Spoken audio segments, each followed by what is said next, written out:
Welcome to the tutorial on using the simple annual budget Google spreadsheet. This spreadsheet has three main tabs. We start from Setup. This tab is a place to customize settings starting from currency, starting month, to the category details. In this section, we can change the currency symbol according to what we use. Then, here we can choose the starting month of the budget. In this category table, we can customize the category of each transaction. We can only fill in the categories in the white table. Now we enter the annual transaction.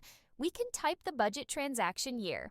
And at the top that is colored is the calculation automatically calculated for real transactions in 1 year. Then this is the monthly section. There are 12 months in this one tab.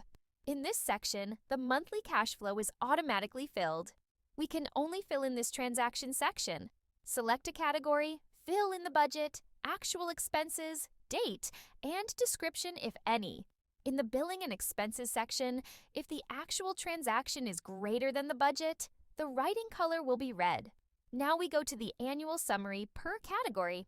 We can see the details of income and expenses per category each month. Here we don't need to fill in anything because all of this is calculated automatically. That's all the information. Thank you.